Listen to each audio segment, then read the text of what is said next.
Hi folks, welcome to our new series of Docker tutorials. Today we are going to talk about what is Docker and we are going through it step by step. Let's get started. What is Docker? Docker is a famous platform for containerizing the applications. It allows us to isolate it from each other in order to ensure high availability and more efficiency. All the applications related dependencies such as libraries, binaries, resources and configurations will be packaged into a container.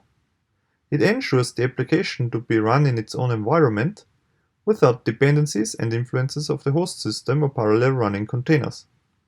Containers in Docker have support from the Docker engine, which runs in the host operating system. Docker itself is based on Linux, but has evolved to run even on Windows and Mac OS.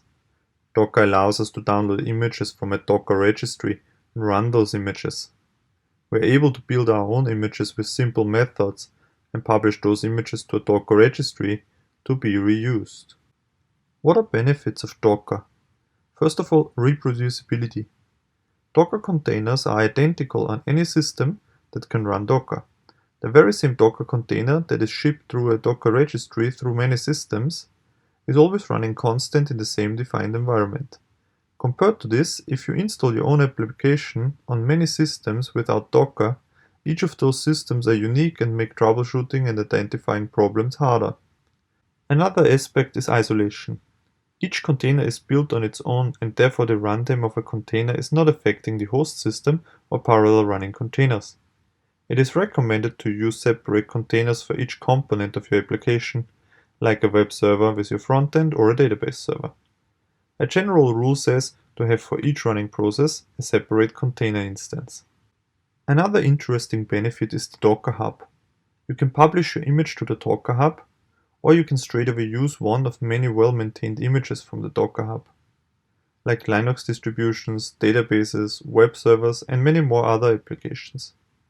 Images are built through Docker files, but this we'll learn in later tutorials. One of my most appreciated benefits is the environment management. Docker allows us in an easy way to maintain different versions of the very same application and even run those in parallel.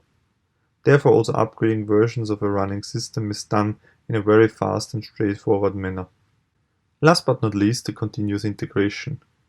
Docker makes it easy to be used in your continuous integration or continuous deployment pipelines. Every time your source code is updated in your source management system like Subversion or Git, the development pipeline of your build system like Jenkins will build a new image with your application and can be easily used for testing, deployment and staging, or even deployment in production. It saves you a lot of time and resource consumption compared to earlier methods like virtual machines on any other form of test system. When to use Docker? Docker is a great help to install quickly new tools on your system without a long installation and configuration process. It makes it also easy to stop those tools and quickly remove it from your system without affecting the host system. It allows you to quickly install pre-configured web servers or databases to start and run your custom-built web application. In case you just want to play quickly with the Linux distribution, then Docker will be of great help. The containerized concept is great for running multiple containers on one server, but still keeping the components separated from each other. It is even an amazing tool to support development teams to quickly and often test different versions of the application. Shipping your applications in containers ensures to always have this very same environment. When not to use Docker? In case your application is large and complicated and requires a tremendous amount of setup, then Docker might not be the right choice. Building and managing communication between multiple containers on multiple servers is a time-consuming task and might defeat the advantage of Docker. If your application is extremely time-critical, then Docker might not be the right choice. Docker uses less resources compared to virtual machines, but still has a slight impact on performance because it has to forward kernel calls to the host system. If you need to test your application against multiple operating systems except the ones that can be run in containers, then this limitation matters for you. Copy protection is also an issue when it comes to Docker. As soon as your image is publicly available, you can hardly control the running instances because Docker does not provide us unique hardware IDs and make therefore copy protection very complicated. What is a container registry? A container registry is a repository for Docker images. There are several registries out there like the Docker Hub, Azure Container Registry, or just a simple container registry provided as an image itself.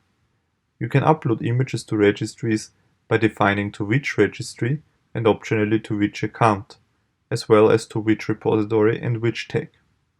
The repository is the image name and the tag is commonly used to label the container's version. Container registries are the recommended way of distributing images.